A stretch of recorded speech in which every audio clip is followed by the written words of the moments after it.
Welcome and thank you for joining me in today's Math Framework Fireside Chat. This one's going to be designed specifically for the secondary, so middle school and high school. And again, if you have not yet done so, please use that chat box and type into that chat box your school and district name and the grade level that you teach. And you can also see that there is a resource link, and that is the link that you will use for all the resources that I'm showing you today as well. So again, welcome. I'm Anthony Kwan. I'm the LA County Office of Education STEM Coordinator. I am your first point of contact for pretty much all things Common Core Mathematics, NGSS, Next Generation Science Standards, STEM initiatives, and computer science standards. On the webinar with me is Jackie Booker, our senior math program specialist, and our unit secretary, Diana Romero. All right. Please use that chat box for any questions that you might have, any reactions, concerns that you have, and just letting you know that we're only the messengers for this, all right? And these framework are not yet set in stone, but it's pretty close. So we're going to go ahead and get started right now. So if you have any other questions after today, feel free to contact me. You can also use the cell phone number there. And I'll be able to get back to you as quickly as I can.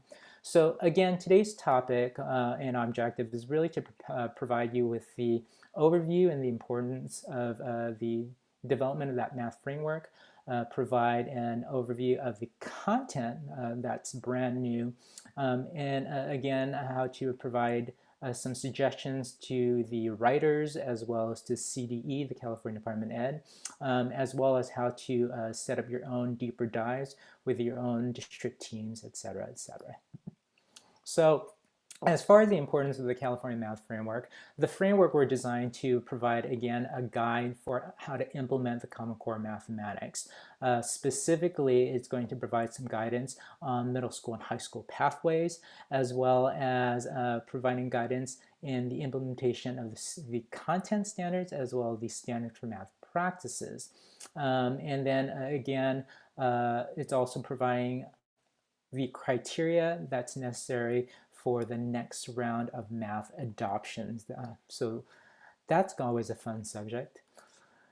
As far as the task of the California Math Framework Committee, the CFCC, the California Framework Criteria Committee, is charged with developing a draft of that math framework because it follows the State Board of Ed guidelines, which supports implementation for K through grade 12.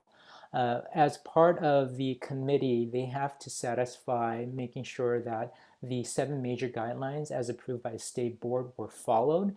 Within each of those 7 major guidelines, there were additional guidelines for 53 guides in total. All of that was again set by the state board and approved also by the Instructional Quality Commission. This also allows you to now make public comments. As far as the CFCC, the Framework Committee chairs were 2 classroom teachers. Lori Freermouth and Diane Wilson were the co-chairs for this year's Math Framework Committee. The writing team was led by Dr. Brian Jacob Lindeman from Chico State, along with his colleague Catherine Early. And many of you know Joe Bowler from Stanford University, along with her colleague Ben Ford, and also Jennifer Langer-Osuna from Sonoma State. So these were the 5 individuals who wrote the math framework, and all of them were guided by the guidelines as well as by the Framework Committee members.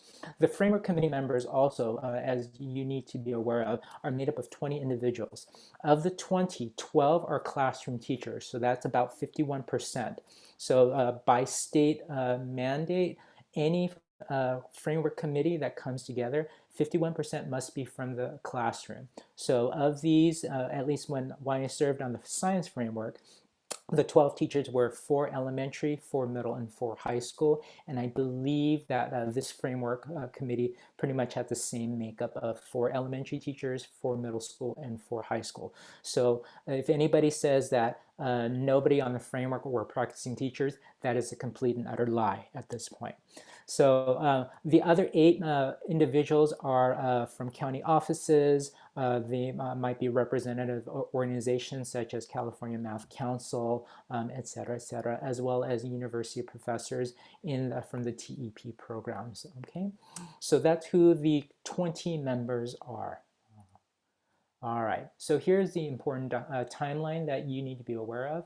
So back in May of 2019, the State Board approved not only the timeline for the framework, but also approving the application process for members to serve on the Framework Committee. So through June and November of 2019, the CFCC members were recommended and recruited. In 2020, in January, the State Board approved the committee. And so when you get this PowerPoint, or if you have, when you click on that link for the PowerPoint, when you click the CFCC right there, that'll take you straight to the list of the committee members. And then you can also click on the guidelines to see what all 53 guides the Framework Committee had to follow, as well as the writers. In February through December of this year, the committee met all virtually. I believe the first one they did at least a face-to-face, but everything, all the other additional meetings all took place virtually. So in 2021, right now, we're now in the first 60-day public comment period.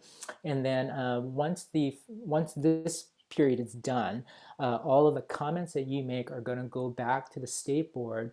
It'll be shared with the Instructional Quality Commission's Math Subcommittee, who will read through all of the recommendations, then pass it on to the framework writers. They'll take all the comments and try to incorporate as many as possible. The framework committee members themselves may be involved in this as well. And then once they are done, it's going to go back to the Instructional Quality Commission to review. If they like it, they'll approve it. And then we'll have our second round of 60-day public comments, June and July. Once that's done, then the cycle repeats again, where all of the collected comments are read through. It's going to go through the IQC subcommittee again, and then it'll be handed back to the writers to take one more stab at it. Once they are done, then it goes through the Instructional Quality Commission's subcommittee review. They make the final recommendation to the State Board, and then the State Board will take action in November. And one of 3 things will happen. 1, they'll either approve it completely, no changes needed. 2, they'll approve it with some reservations on certain things, and that will have to be fixed before they fully approve it. The third option is to reject it altogether. So at this point, it's too early to say what the State Board may do and what the actual public are actually saying about this right now. So once November happens and the State Board takes action, then in 2022, January of 2022, typically, the framework will then be implemented, and that is when the instruction materials will be developed. And then in 2023, that's when math adoption should take place, along with professional development around the math framework. And that's when the next round of testing will be revised for the a Smarter Balance test, okay? So again, if you have any questions, you feel free to put that in the chat box. If you have any, again, reactions or comments, put that in there as well. Jackie will monitor to that and then let me know if there's anything that's going on. All right. So again, so I talked to you about the importance of the framework. So what is the purpose of the framework?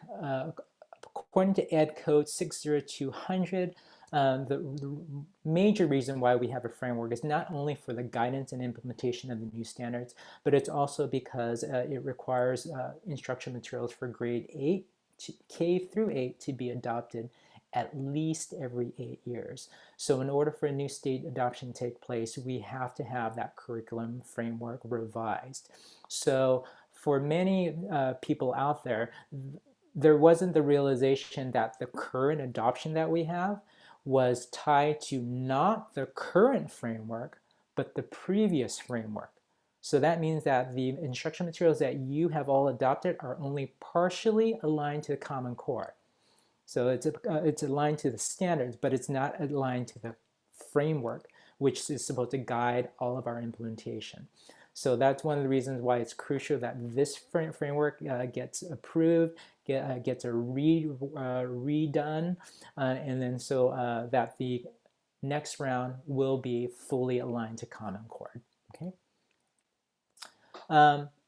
Again, what your role is to provide additional guidance for the framework, and so your voice and opinions really do matter. So again, you want to take this opportunity for your voice to be heard. Otherwise, you're just going to be in that pot of people who say, we can't do anything.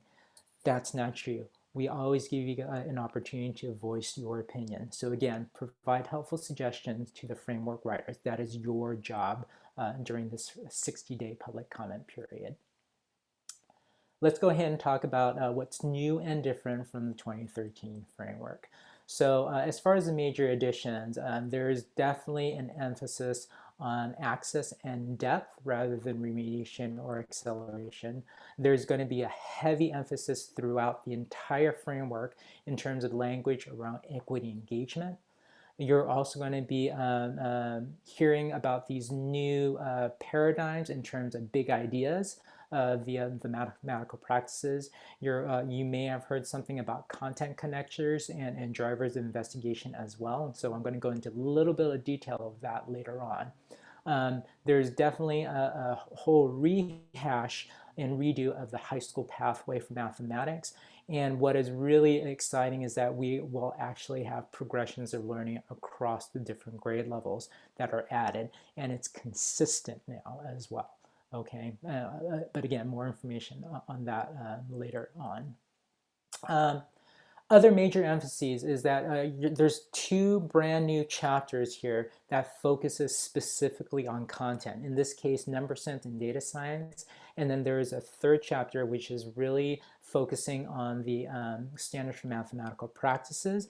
And this is where some people have heard some things, and there's already some misconceptions about what this chapter is saying. So when we get to that chapter, I'll explain what all of that's going on. But there is definitely some huge language around reduction or tracking, specifically at the middle school, and then also the transition from middle to high school. So that's going to be something that you're going to have to read about very carefully and be very diligent about. The other emphases are this whole idea about an asset-based mindset approach around social justice, and then some new ideas and thinking around the definition of what fluency is for all students, especially when it comes to the idea about speed and the need for more flexibility at this time. There is going to be a proposition here that students do not spend time doing questions. So really it's more about actual application and engagement with the mathematics. So definitely not more homework, more rote memorization, other things like that. So really focusing more on the doing mathematics than really just practicing the mathematics. There's also, again, some new ideas, not necessarily new as much as explicit language around how students really need to have context for content. So what is the why behind the mathematics? And then again, the relationship between investigations and the content and practices as well. So this is where we're going to go right into the chapters. But before I do that, is there anything that you're hoping that I will address today? So go ahead and put that in the chat box. But that also gave me an opportunity to just take a sip of my hot tea because I'm freezing right now.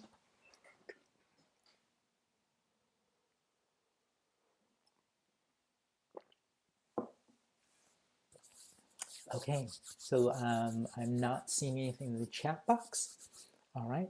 So again, if you haven't done so already, please check in with the chat box with the name of your school or district and the grade level that you are teaching. Anthony? Hi, Feroza. I'd like to learn more about the drivers of education. So yes, I will be addressing that a little bit. I won't go into much detail, but it'll give you enough information about how to think about that. All right, so thanks. All right, so as far as the framework content, here's the major differences. So the 2013 framework, you can see all of those bullets and all of those different chapters. So in the current framework we have all these chapters. You had individual chapters for TK, kinder, first, all the way through 8th grade, then a separate traditional high school, separate from integrated, and then a separate higher level math course, a whole chapter on universal access, etc., etc. So all of that has been reworked and redone in the new one. So it's only 13 chapters, with chapter 13 being a glossary of stuff. And so really what you're seeing is a compression of many chapters, and again, really done in a strategic and a concise way. So we're not getting wordy as much as the framework writers seem to say. We're putting this right in your face. We're being very explicit about this. We're being very clear. We're not trying to hide anything. There's true transparency here. Okay. Yes, and I'm going to be talking about that guidance around the middle school acceleration as well. All right. So again, you can see here, as far as the brand new framework chapters go, you don't see something on instructional strategies or universal access, because those two chapters are embedded throughout every one of these chapters as well. The technology and teaching of mathematics, again, is also embedded throughout. And you're going to see a lot of the assessment components threaded throughout as well. And then you're also going to be forced to really read through almost every single one of these chapters, starting from chapter 1. So let's go ahead and just get with it. So remember that this is going to be an overview. We're not going to go into any real depth of this. If you want to do that, the CMC organization will be holding some deeper dives on certain chapters. And if they've already held it, they have recorded them so that you can watch those very carefully, because it's with the actual framework writers themselves as well. Okay, so again, this is just going to be a brief overview of all of the chapters except for the elementary. And then the other thing I want to make sure I'm very clear with you about is that the framework, okay, is a separate document from testing. So this framework does not inform how the smarter balance is developed. Okay, that's a whole separate piece. And this framework is a tie to the Common Core state standards very closely, but it's two separate documents. The state standards are the expectations of what students should know by the end of a grade level. This framework is a guidance for how things should be implemented in the classroom, okay? So I want to make sure that that is very clear, and it has nothing to do with state testing whatsoever. Again, when I served on the science framework, we asked the same thing: can we say something about state testing? And the CDE said no, because it's a separate entity, all right? Okay, all right, so in chapter 1, it's still focused around coherence, focus, and rigor. So it still has the major component of these three from last year, from the last framework. So this is still inherent and grounded in these three ideals of coherence, focus, and rigor. With that said, because there's still some disconnect for many teachers about how these three work together, that's where the new language comes in, where this is the first time we're seeing this thing called big ideas, these drivers of investigation and content connections, right? And so you're going to be seeing lots of research in all of these chapters around brain-based research, mindsets, and sense making. And the two-dimensional diagram that you're seeing right now, that's supposed to help you understand how these big ideas, drivers of investigation, content connectors come into play. So on the left-hand side, those are your standards for math practice. And we know from practice that many teachers are still not focused or using those standards for math practice when it comes to the teaching of the content standards. And just like the NGSS, all of those components have to play together. And if they don't, then we're not doing what we're doing, what we need to do, and students are not going to achieve. So underneath that, you're going to see the 4 content connector that connects all of the content together. And then you've got the 3 drivers of investigation, which is focused on making sense of the world, predicting what could happen, and impacting the future. So we'll get into a little bit more about this, but it's more of the conceptual basis for the mathematics and how students need to really think about mathematics and play with the mathematics to understand it. And then Jackie, feel free to chime in if I'm missing something. As far as Chapter 2, Teaching for Equity and Engagement, this one opens with a direct call for the use of culturally responsive teaching. It includes the language, cultural relevancy, and a surface level address of the inequities of key groups. So many of those key groups, of course, are going to be girls, students of color, special ed, etc. In this chapter, it also continues with a recommendation of components of equitable and engaging practices. And what is nice about this chapter is that you're going to read vignettes and snapshots so that you'll get that better sense of what it's supposed to look like in the classroom. So in other content framework, there are vignettes and snapshots as well. And so they are taking, the math framework writers are definitely taking a note from what the science framework has done here. Okay. So as far as teaching the big ideas, so what does that actually mean? It's really just a process or a way for teachers to organize the standards that is understandable for students, but more importantly, it's going to allow you, the teacher, to really think about the concepts heavily and how it's going to be connected so that students can really grapple with it in a meaningful way.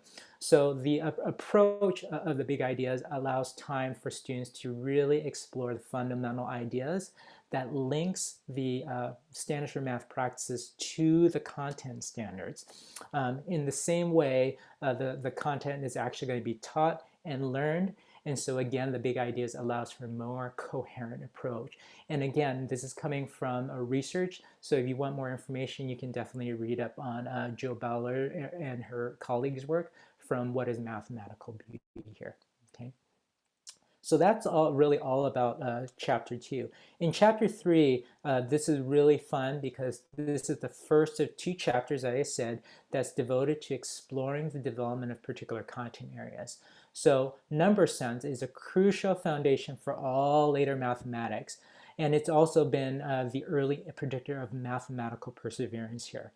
So in this chapter breaks down the content by grade span, beginning with TK through 2, and goes all the way up through high school. And again, the significant part of this chapter is the vignettes and snapshots, which are provided to give a sense of what this should look like in the classroom and come from the field. So I'm going to take the time now to talk about the vignettes and snapshots. So if you aren't clear what the differences are, the vignettes is going to be a story. It's actually the storyline, but it's also going to be a series of lessons that starts from the beginning and ends. So you actually get to read up about what this looks like from start to finish. The snapshot is just one lesson within a vignette. And so you don't know what's happening beforehand or what's going to happen afterwards. So that's the difference between the vignettes and the snapshots. And throughout each of the chapters, including the grade spans, you will see vignettes and snapshots, at least one for each grade level, okay, somewhere. All right, I'm going to pause here for a moment to see if there's any questions or anything. All right. So again, in this particular chapter, it's all about the number sense. And again, you want to make sure that you take a look at that table and then really read up to see if the continuum really works from that TK2 level through 3.5 through to 6.8 through 9.12. Does it make sense? Okay. In chapter 4, this is about exploring, discovering, reasoning, and in this chapter, it's about the development of the related clusters of standards for math practice. So this is just one lens of many, and is beyond the scope of the framework to develop a progression for all SMPs. So in this chapter, what the framework writers have done is they're just taking 3 of the math practices to show you what it's like to focus in a coherent fashion, and how all of the other ones are going to support that. So in this case, SMP 3, 7, and 8 are ones that are emphasized here. When people got wind of early drafts of this, the rumor mill was that, oh, the Common Core standards are going to change, and we only have to focus on 3 standards for math practice. We don't have to look at all 8 anymore. That's not true. In this chapter, again, the framework writers are trying to show you that you can bundle these standards in such a way that makes sense, so that again, it's accessible for students, but for you as a teacher, it's a way to organize your thinking around it to better get kids to grapple and really be able to apply those in the math. And so this means that you will probably have to really take a deeper look at these standards for math practice. And as you're teaching, you may have to also take a look at how, for this particular unit, I may have to focus maybe on 2 of these standards for math practice, and not necessarily have to incorporate all 8, as much as even though all the standards for math practices can be used to support that particular content area. I hope that makes sense. Give me a thumbs up, or go ahead and in the chat box says, yes, that makes sense. All right, good. Thank you. Great. Okay. So the other thing that's happening in this chapter is that there's also an emphasis about the need, or the continuing need, to develop a habit of mind, but more importantly, a habit of interaction. And you can see in this slide the major components of what makes up habits of mind, and the component that makes up the habits of interaction. Looking at it very carefully, hopefully you're also seeing the relationship to the standards for math practices. Because again, this is how we're going to get students to think about the math in a coherent fashion, but in a more accessible and practical manner. Because we know that students are struggling with the mathematics, and it's not necessarily because of the content as much as the processes of how to think about the math. So we want students to not just think about not thinking about the mathematics, we also want them to think about how to actually do it. So in the habits of interaction, get used or be comfortable to thinking out loud, making justifications for your answer, making sense of the thinking of others. And really, we're asking students to also be okay with questioning what they're being taught at the same time. Okay, so you can see here the quote from Gutstein: "The goal is that students learn to use mathematics to examine various phenomena, both in one's immediate life and in the broader sense, a broader social world, and to identify that relationship and make connections between them." That's hard if students were never taught to think. And that's what the Common Core really was intended to do, is to help students become better thinkers and better appliers of what they're learning. Okay.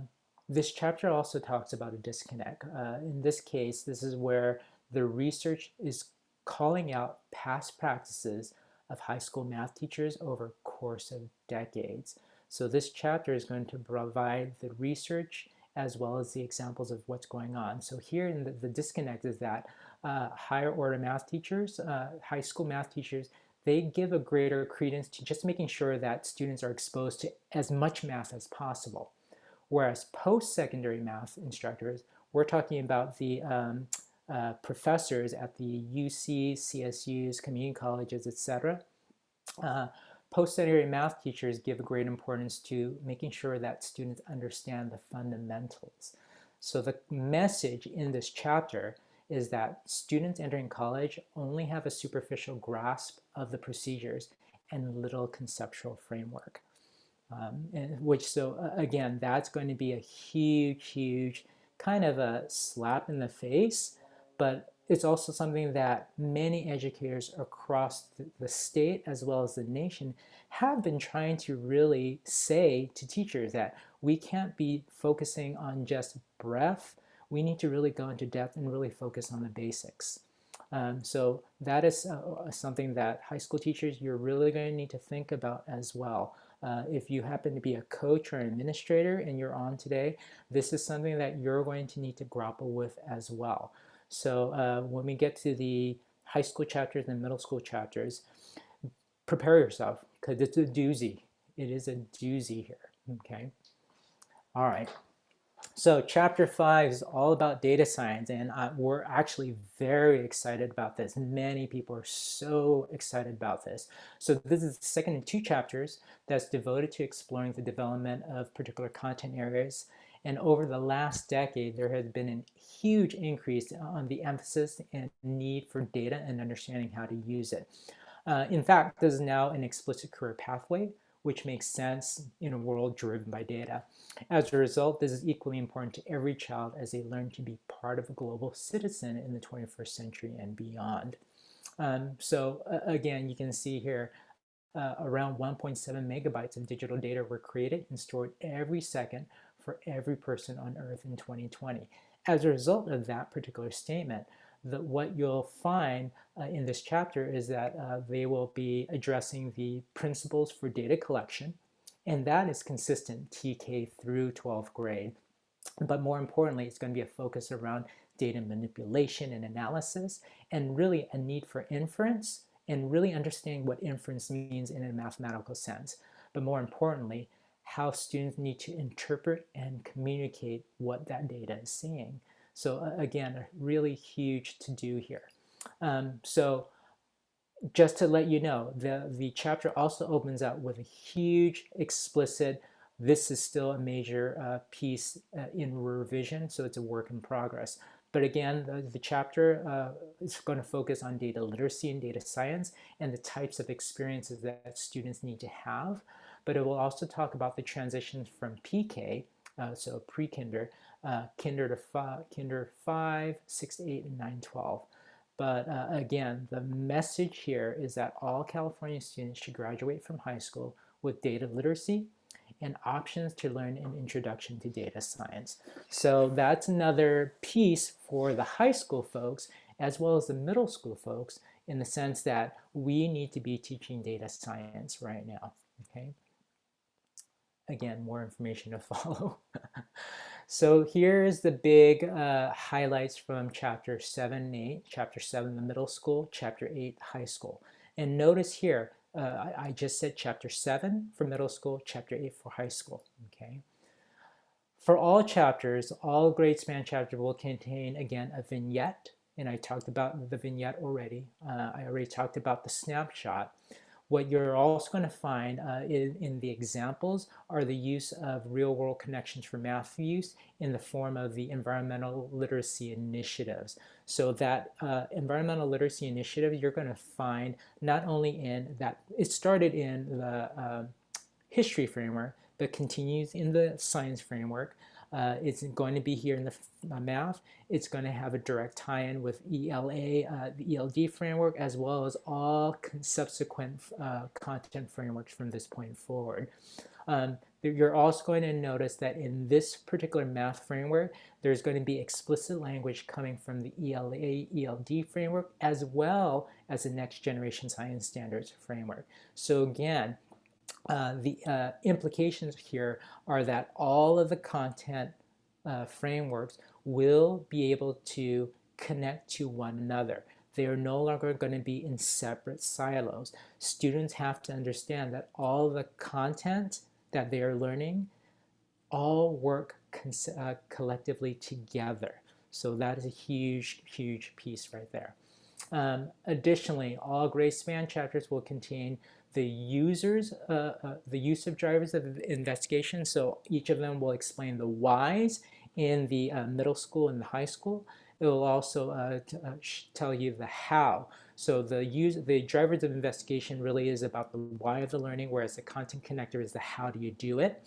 And then the big ideas are also tied in because that's how it's going to tie in the drivers as well as the content connectors. You're going to see a huge push on the equitable math practices as well as finally written progressions. And so here the progressions are going to be consistent. When we saw the last framework, progressions were not necessarily in there explicitly. There was some mentions of it or some small address. And then we had all these different organizations and companies come up with their own progression charts. So now in this framework, we've got one that's consistent to the state of California, and it's aligned for everybody up and down the state of California. What does it mean by types of experience? So types of experience from the data science. So the types of experience is referring to the kinds of activities or kinds of lessons. So that's what they're talking about for that. And then you're going to probably see the same similar language in all of the other chapters for other content for mathematics, not just the data science as well. Hopefully that answers your question, Deborah. All right. So let's get into a little bit more, just a little bit deeper in terms of the drivers of investigation and the content connections. So again, the three drivers of investigations are the how you do this. So if you're familiar with the language of the next generation science standards, the cross-cutting concepts, again, this is the conceptual component where we get the students thinking about the concepts behind the mathematics. And so we use these drivers to get the kids thinking about the mathematics to motivate them and engage them in an authentic manner. So the content connectors, so there are 4 of these right there, and these are the big ideas that drive how the students are going to do it. So it's a way to organize the standards content in such a way that allows for mathematical coherence, as well as just a way for you to just think about all the different standards so that you're teaching it not necessarily in isolation, but as chunks. So you may pick 3 standards, for instance, and the 3 standards, you're going to be using all 3 in components so that, again, it makes sense to a student, okay? Let's see, so there's a question. In chapter 2, it talks about open engaging tasks as examples of these types of experiences. So again, open engaging, so when we're talking about types of experiences, we're talking about authentic experiences. So again, how can students have authentic experiences of using the mathematics, but also in such a way where they're using the standards for math practices in an authentic manner, not in a way that a textbook says, okay, you're going to use this practice and think about that. So it doesn't come off as real. It comes off as really a roadblock or a crutch for students because they aren't using it themselves on their own onus. Hopefully that answered that question. Okay. Thanks. So the drivers of investigation are the why we learn the mathematics. Okay. All right. So again, if you think about this particular diagram, if you take that diagram, for instance, and roll it up, so what many people felt or had the assumption of was that the drivers of investigation only addressed those components in those particular areas, but really it's not. If you rolled it up in a tube, it goes through all of them. So that's why this particular diagram was a little funky in that respect. Okay, but this diagram really brings the standards for math practice into the forefront for the why and the how of the mathematics. Okay. All right. I'm going to pause here for a moment. Questions, thoughts before I move on? All right, I want to make sure I have some time for you to provide some questions or thoughts as well that we might need to address. So as far as the middle school highlights, here's what's going on. This chapter opens with explicit language about middle school pathway. And not only will it talk about the explicit language about the middle school pathway, it's going to provide some research around critical areas of instruction. It's talking about how detrimental the tracking and acceleration of math can be, but it also provides a deeper explanation of how to use the drivers of investigation for middle school. So the explicit examples of content connectors are for the classroom setting, and there is a heavy discussion of the standards differences and preparation for high school mathematics. So the explicit language about middle school pathway is that, and we've been saying this for many years, a lot of people have been saying this, that we should stop the acceleration process so that every single student in K-8 only go through grade level sets of standards. So that means a sixth grade only does sixth grade, they will not advance into the next grade level.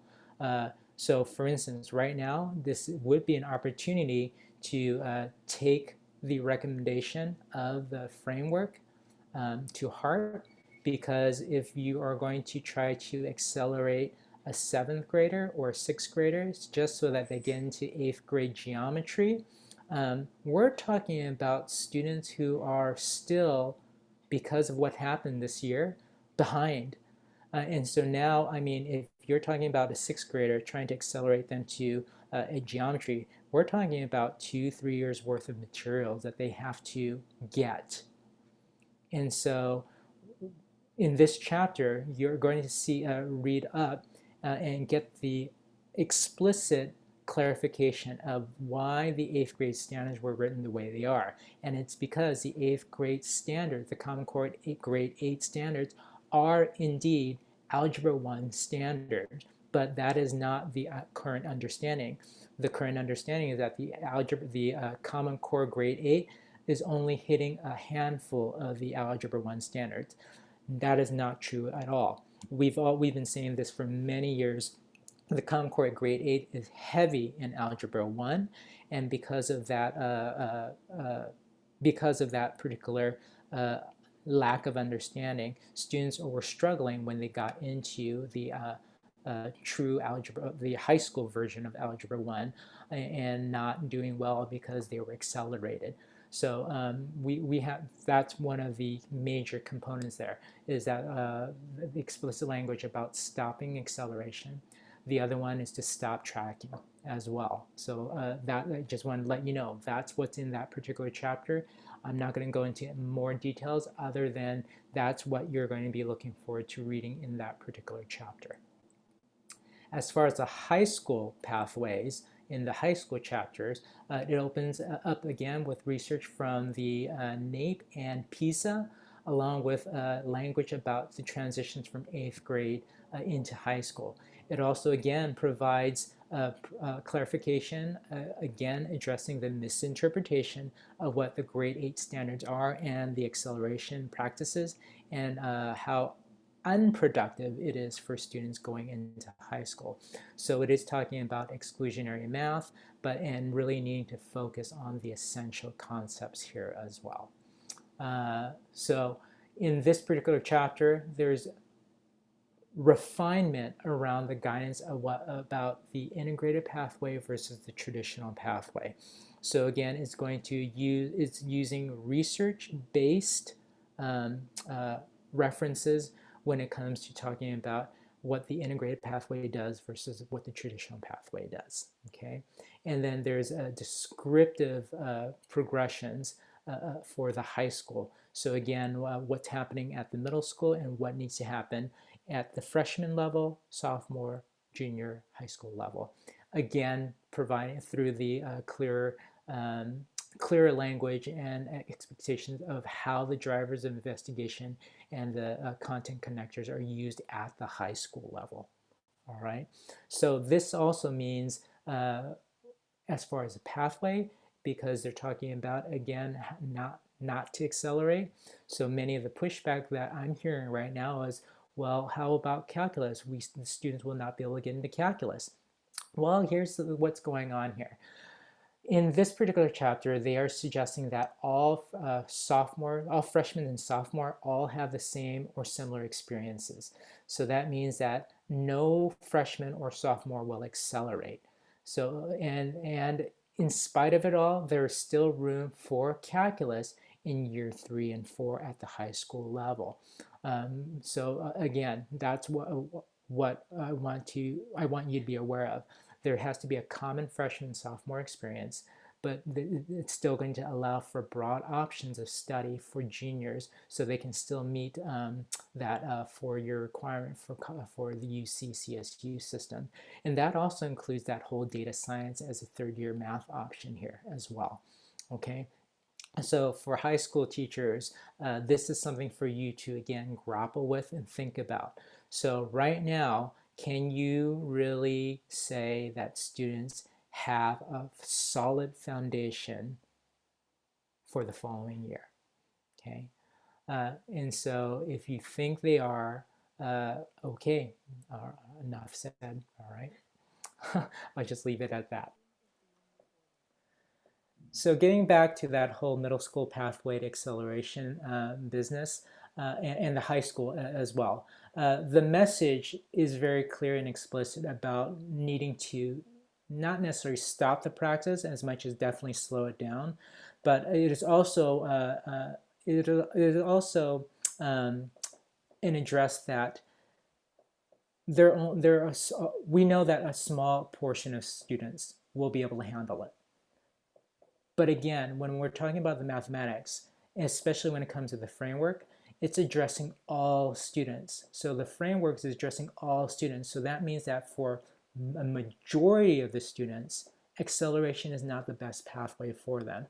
It is good for a small amount, a small percentage. We know that they can move forward, but a majority, it does not work. We've got students who want to desperately understand the mathematics, but because of the pressures of trying to be the best without really understanding it, just because they want to get into an Ivy League school or whatever, it's not addressing what is much needed. We also have research that shows that shows the UC systems or other larger universities who are pushing back on APs as well. So we are finding that students who have gone through the AP exams, when they get into the college system, they admit that they really were not prepared for college level coursework, even though they successfully passed the test. So again, that is an issue that we have to address. As far as other chapter highlights, I'm just going to go really briefly into short details about the other chapters. So chapter 9, this is really designed for professional development. And this is more for your TOSAs, but more explicitly, this is designed for the administrators. So in this chapter, it's again focusing around professional development. What's nice is that it's calling out teacher preparation programs. So we are talking about all of the teacher ed programs from the CSUs, UCs, etc. There's a small address about induction programs, as well as how that is different or has to be different from in-service teachers, so the veteran teachers. What is also going to be really nice is that you're going to get these characteristics or a list of characteristics of what effective PD should look like for math teachers. And again, how do you plan for PD? And what's nice again is that you're getting models and strategies through these vignettes. There's also a section in this chapter that is addressing how parents and families also play an important role when it comes to supporting students in mathematics. Okay. In chapter 10, this is the whole technology and distance learning.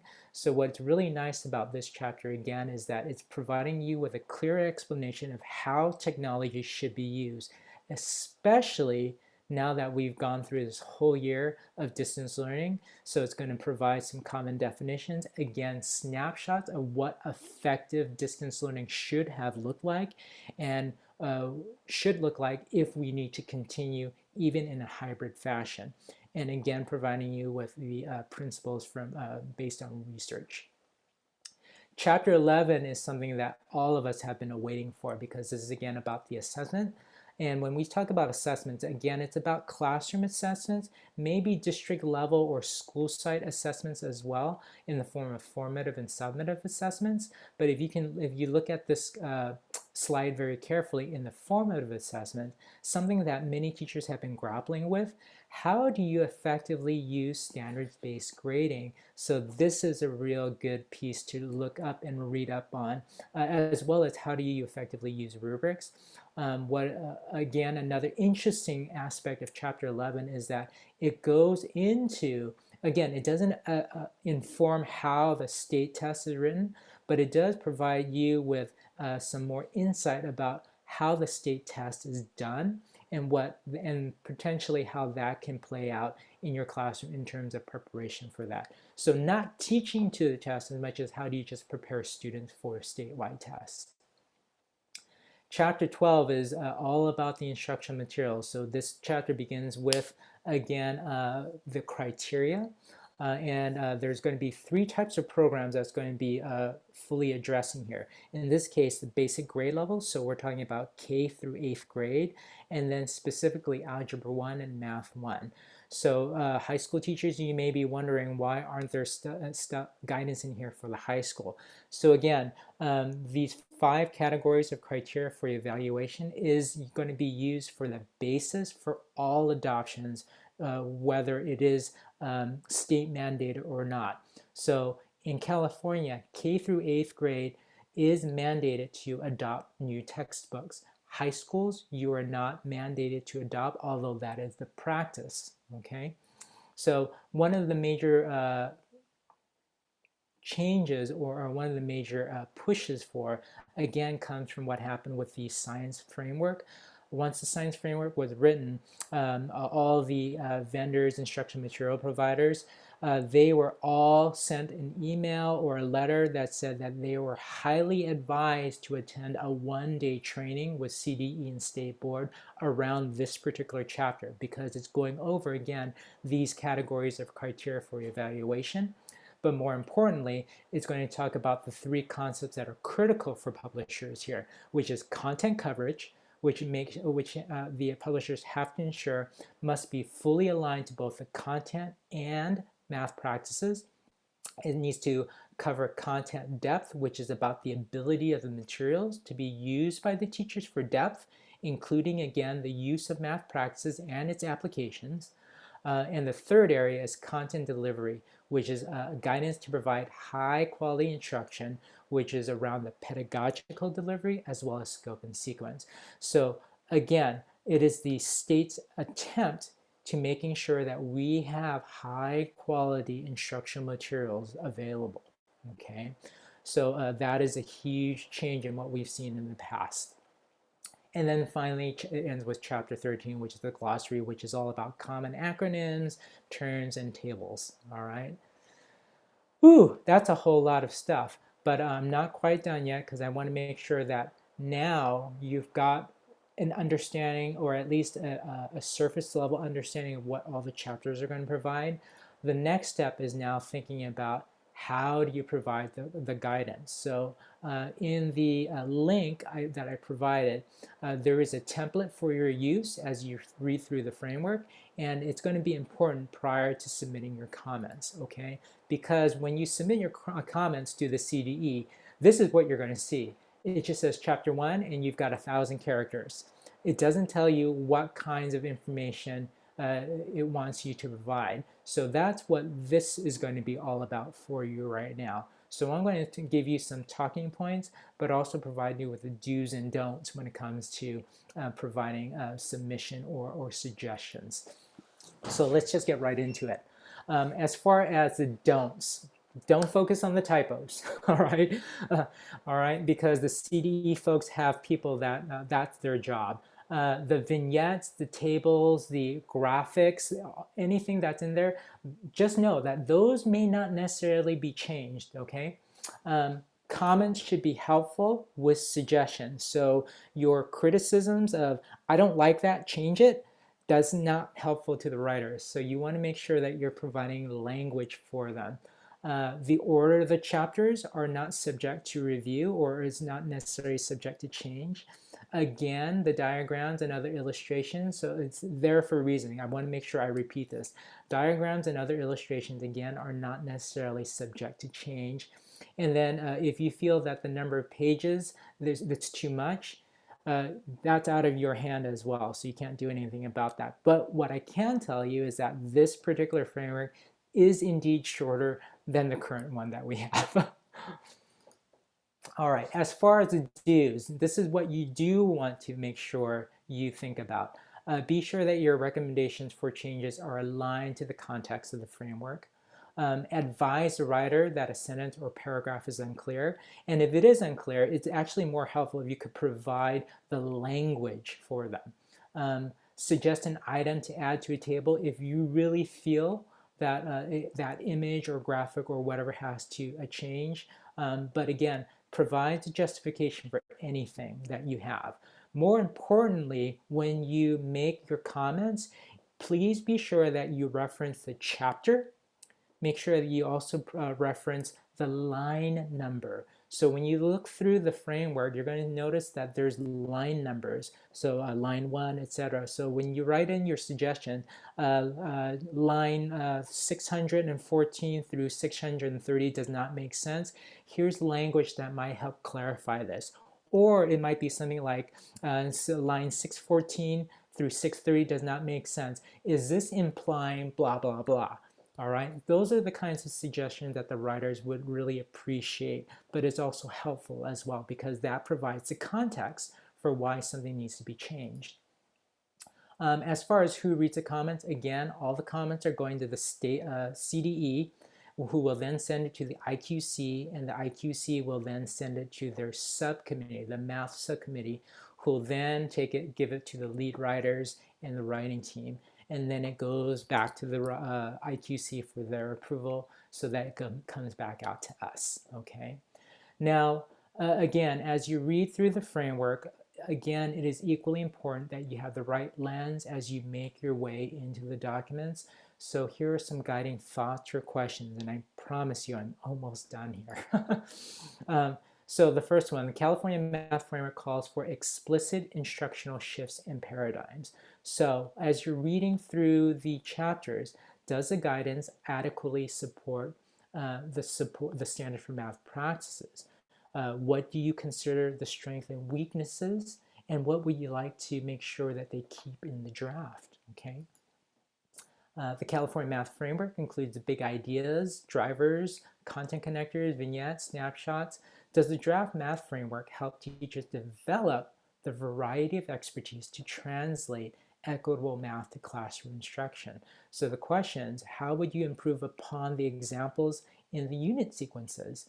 How would you improve the understanding or the use of those drivers and connectors? It'd be helpful to the writers to know what grade levels you focused on in particular as you're reading it and making comments. And again, what would you like to keep in the draft? The draft math framework provides guidance for districts about middle school instruction that includes explicit language about courses for grades 6 through 8. So do you find the provided information to be helpful? That's going to be key for you.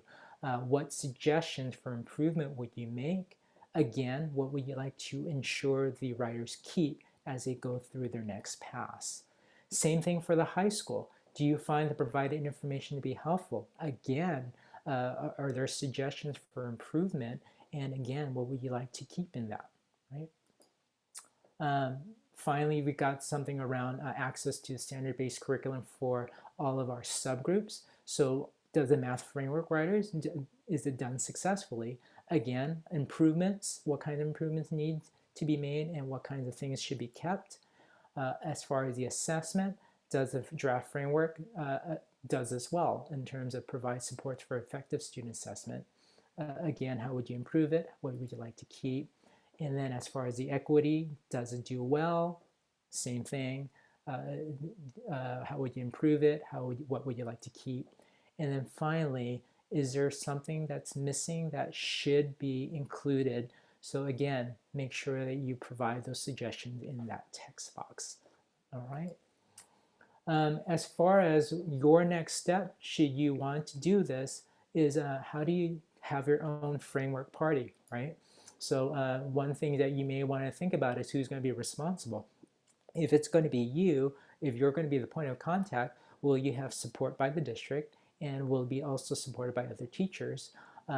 Please let us know if there's certain kinds of resources that you might need to help you facilitate some things.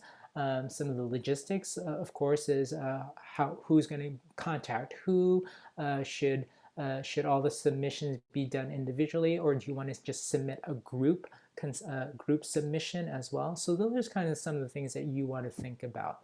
And then finally, where do you find the draft and the content submission? This is the link where you can find the submission, and you can see it's right here where it says Math Framework Online Survey, and this is where you'll find all the chapters. And if you forget how to find the chapters, I've downloaded all of these chapters into the bit.ly link that was provided to you earlier today as well. Okay. If you need more help, you can contact the CMC. And then if you have questions, you can definitely email the Math Framework folks at the CDE. So with that, I am officially done with the PowerPoint presentation. And this is now an opportunity for me to just stay quiet and let you grapple with the information, and feel